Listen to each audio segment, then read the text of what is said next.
Hello friends, എല്ലാവർക്കും നമസ്കാരം. നിങ്ങൾ ഏവരും കാത്തിരിക്കുന്ന നൈനിയുടെയും ആദർശിന്റെയും ഇന്നത്തെ വിശേഷത്തിലേക്ക് എല്ലാ കൂട്ടുകാർക്കും സ്വാഗതം. എല്ലാവർക്കും നല്ലൊരു ദിവസം ആശംസിച്ചുകൊണ്ട് തന്നെ നമുക്ക് ഇന്നത്തെ വിശേഷത്തിലേക്ക് കടക്കാം. അതിനു മുമ്പായിട്ട് ആരെങ്കിലും നമ്മുടെ ഈ ചാനൽ ആദ്യമായിട്ട് കാണുന്നുണ്ടെങ്കിൽ ഇതുവരെ സബ്സ്ക്രൈബ് ഒന്നും ചെയ്തു വെച്ചിട്ടില്ലെങ്കിൽ തീർച്ചയായിട്ടും ഒന്ന് സബ്സ്ക്രൈബ് ചെയ്ത് വെച്ചോളൂ. അതിനൊപ്പം മാക്സിമം എല്ലാവരും നമ്മുടെ വീഡിയോ ഇഷ്ടപ്പെടുന്നവർ ഇപ്പോൾ തന്നെ ഒരു ലൈക്ക് അടിച്ചിട്ട് വീഡിയോ കാണാൻ വേണ്ടി ശ്രമിക്കണേ.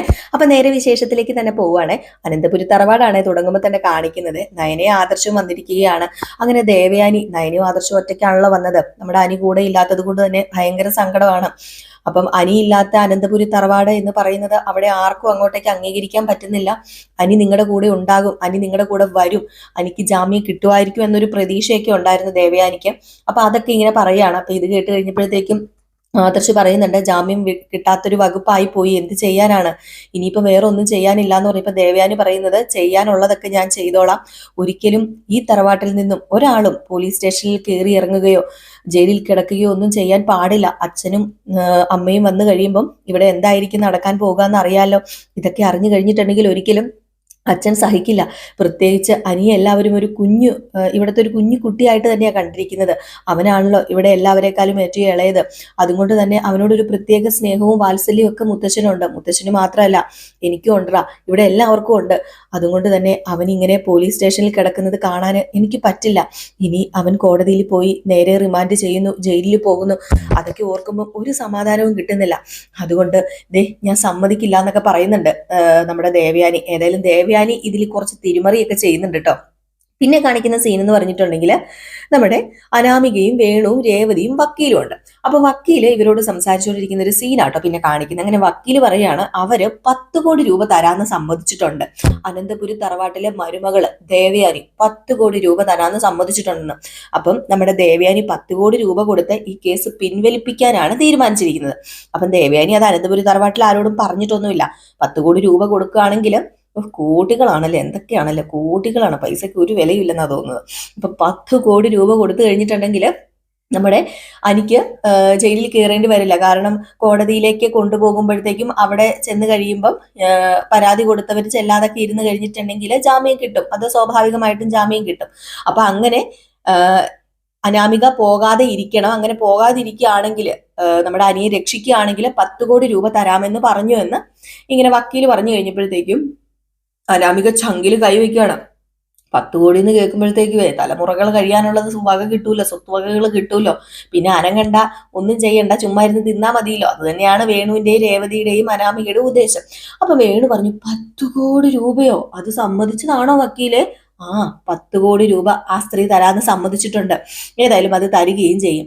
എങ്കിൽ പിന്നെ ഈ കേസ് അങ്ങ് പിൻവലിക്കത്തില്ലേ? അല്ല, ഇന്നെങ്ങാണ്ട് അവനെ കോടതിയിൽ ഹാജരാക്കാൻ കൊണ്ടുപോവാന്നാ പറഞ്ഞത്.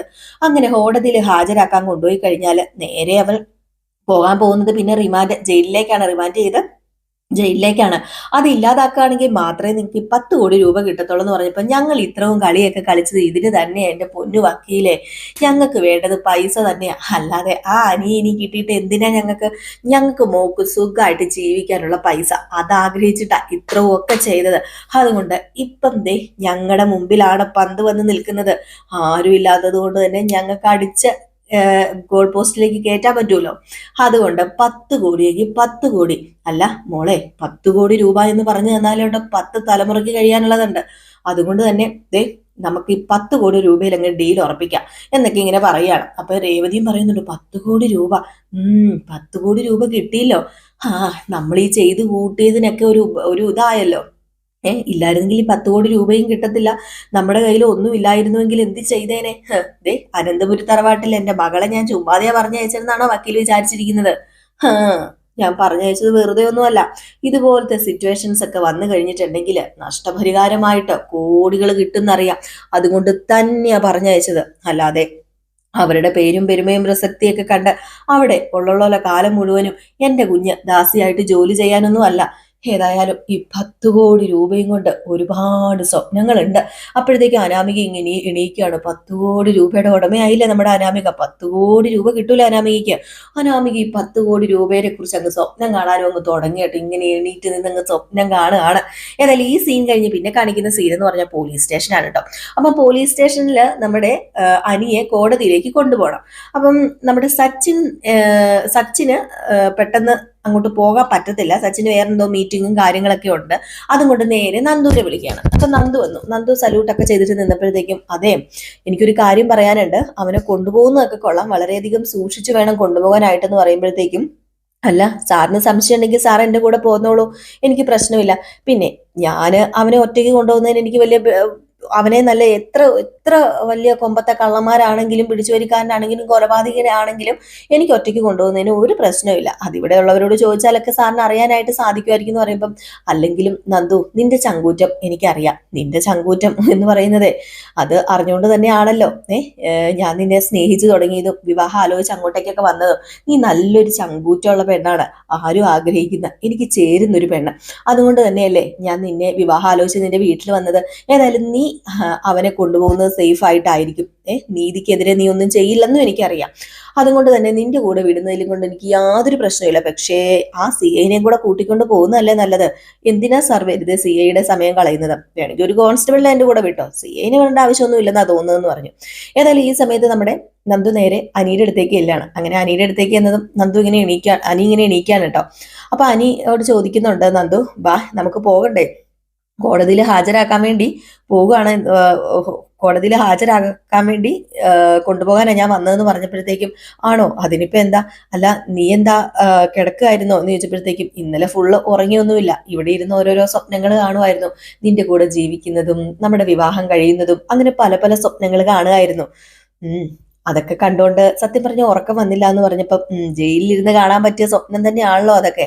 അതെ, നീ വാ, ഏതായാലും ജാമ്യം കിട്ടുന്നാ തോന്നുന്നത്. നിന്റെ വല്യമ്മയില്ലേ, നിന്റെ വല്യമ്മ 10 കോടി രൂപ അങ്ങോട്ട് ഓഫർ ചെയ്തിട്ടുണ്ട് അനാമികയ്ക്ക്. അപ്പൊ അതുകൊണ്ട് തന്നെ ജാമ്യം കിട്ടും, അത് ഉറപ്പാ. ആര്, വല്യമ്മയോ? എന്തിന് വേണ്ടായിരുന്നു, അതിന്റെ ഒരാവശ്യമില്ലായിരുന്നു. അനാമികയ്ക്കും അവളുടെ കുടുംബത്തിനും ഒരു 5ന്റെ പൈസ കൊടുക്കാൻ പാടില്ലായിരുന്നു. ഞാൻ ജയിലിൽ പോയി കിടന്നാലും കുഴപ്പമില്ല, പക്ഷെ അവർക്ക് പൈസ കൊടുക്കരുതായിരുന്നു. ഓ, അങ്ങനെയാണെങ്കിലേ നീ നേരത്തെ ചിന്തിക്കണമായിരുന്നു, ഇതൊന്നും ഉണ്ടാകരുതായിരുന്നു. നിനക്ക് സൂക്ഷിച്ചും കണ്ട് നിന്നിരുന്നെങ്കിലേ ഇതൊന്നും ഉണ്ടാവത്തില്ലായിരുന്നല്ലോ. നീ എന്തിനാ അവളെ തല്ലാൻ പോയത്? അത് പിന്നെ തല്ലാതെ എങ്ങനെയിരിക്കും, അതുപോലെയുള്ള വർത്താനാണല്ലോ വായിൽ നിന്ന് വരുന്നത്. അതുകൊണ്ട് ഞാൻ തല്ലിപ്പോയതാ. പക്ഷെ വല്യമ്മ ചെയ്തത് മോശമായിപ്പോയി. ഇതിപ്പോ അവരുടെ മുമ്പിൽ തോറ്റ പോലെയല്ലേ. ദേ അനി, ആരുടെ മുമ്പിലും തോറ്റ പോലെയാന്ന് നീ പറയരുത്. ദേ, എനിക്കിപ്പം അതിനെക്കുറിച്ച് കൂടുതൽ നിന്നോട് എങ്ങനെ പറയണമെന്നൊന്നും അറിയില്ല. ദേ, നീ ജയിലിൽ പോയി കിടക്കുന്നതും അവിടെ കിടന്ന് നിന്റെ ജീവിതം അവസാനിപ്പിക്കുന്നതും ഒക്കെ, അതൊന്നും എനിക്ക് സഹിക്കുന്ന കാര്യമല്ല. ആ, സഹിക്കുന്ന കാര്യം അല്ലെങ്കിലേ വാ, നമുക്ക് പോയേക്കാം കോടതിയിലേക്ക്, ഇപ്പം അതാണല്ലോ വേണ്ടത് എന്ന് പറഞ്ഞ് നമ്മുടെ അനി ജയിലിനകത്ത് നിന്ന് ഇറങ്ങി വരികയാണ്. അങ്ങനെ നന്ദു അനിയെ കൂട്ടി കോടതിയിലേക്ക് പോവുകയാണ് കേട്ടോ. അപ്പൊ ഇതിനിടയിൽ നമ്മുടെ നന്ദു ഒരു ചെറിയൊരു സ്വപ്നം കണ്ടായിരുന്നു. അനി എന്തോ കടുങ്കൈ ചെയ്യുന്നതും ഒക്കെ ആയിട്ടൊരു സ്വപ്നം കാണുന്നുണ്ടേ. അത് നന്ദു സ്വപ്നം കാണുന്ന. അപ്പൊ നന്ദു പെട്ടെന്ന് ഞെട്ടി എണീറ്റിട്ട്, അത് ഇതിനിടയ്ക്കുള്ള ഒരു സീനാണ് കേട്ടോ, ഞെട്ടി എണീറ്റിട്ട്, ഇല്ല, വിട്ടുകൊടുക്കില്ല, ഞാൻ ആർക്കും വിട്ടുകൊടുക്കില്ല. ഇനിയിപ്പൊ ആരൊക്കെ അവനെ പറഞ്ഞ് പിന്തിരിപ്പിച്ചാലും എന്റെ മനസ്സിൽ ഒരേ ഒരാൾ മാത്രമേ ഉള്ളൂ, അത് അരിയാണ്. എന്റെ കാമുകനായിട്ടും എന്റെ ഭർത്താവായിട്ടും എന്റെ ജീവിതത്തിൽ ഇനി വരുന്ന ഒരു പുരുഷനുണ്ടെങ്കിൽ അത് അനി മാത്രമായിരിക്കും എന്നൊക്കെ പറഞ്ഞിങ്ങനെ മനസ്സിൽ ഇങ്ങനെ വിചാരിക്കുന്ന ഒരു സീനാ സ്വപ്നം കണ്ട് എണീറ്റിട്ട്. അപ്പൊ അങ്ങനെ ഒരു സീനും കാണിക്കുന്നുണ്ട്. അപ്പൊ ഇത് കഴിഞ്ഞിട്ട് പിന്നെ കാണിക്കുന്നത് നമ്മുടെ സച്ചിനെയാണ്. അപ്പൊ സച്ചിനെ കുത്തിത്തിരിപ്പിക്കാൻ വേണ്ടി ആ ഒരു കോൺസ്റ്റബിൾ ഉണ്ടല്ലോ, എപ്പോഴും വരുന്ന കോൺസ്റ്റബിൾ. അപ്പൊ പുള്ളിക്കാരൻ വന്നിട്ട് സച്ചിനോട് പറയാണ്, അത് പിന്നെ സാറേ, കണ്ണും കണ്ണും കൂട്ടി ഉടക്കാൻ ചാൻസ് ഉണ്ട്. ആ, അങ്ങനെ ചാൻസ് ഉണ്ടെങ്കിൽ നീ ഒന്ന് നോക്കിയേരെ, ഒന്ന് നോക്കിയേക്കണം എന്ന് പറഞ്ഞപ്പം, ആ, നോക്കുകയൊക്കെ ചെയ്തോളാം. എങ്കിലും ദേ, അവനുണ്ടല്ലോ ചില്ലറക്കാരനല്ല, സാറുണ്ടായിട്ടാ. ഇല്ലായിരുന്നെങ്കിൽ ഇന്നലെ നന്ദന SI ആ ജയിലിന്റെ ആ ഫ്രണ്ടിൽ പോയി ഇരുന്നേനെ, കാവലിരുന്നേനെ. അങ്ങനെയൊന്നും ഇല്ല. അതെ, നീ ഇങ്ങനെയൊന്നും പറയേണ്ട കാര്യമില്ല. നന്ദനയ്ക്ക് അവനെ ഇഷ്ടമല്ല. SI നന്ദനയ്ക്ക് അവനെ ഇഷ്ടമല്ല. ആര് പറഞ്ഞു ഇഷ്ടമല്ലെന്ന്? എനിക്കറിയാം ഇഷ്ടമല്ലെന്ന്. എന്നിട്ടാണോ സാർ ഇപ്പൊ പറഞ്ഞത് കണ്ണും കണ്ണും കൂട്ടി ഉടക്കാതെ നോക്കണമെന്ന്? അത് അവന്റെ കണ്ണാ, അവന്റെ അനി. അവൻ ആരാ സാധനം എന്നറിയാമോ? അവനെ അവളെ നോക്കി വെള്ളം ഇറക്കിക്കൊണ്ടിരിക്കും, അതാ ഞാൻ ഉദ്ദേശിച്ചത്, അല്ലാതെ വേറൊന്നും അല്ല എന്നിങ്ങനെ പറഞ്ഞപ്പോ, ഊവേ എന്ന് പറയാണ് കോൺസ്റ്റബിൾ കേട്ടോ.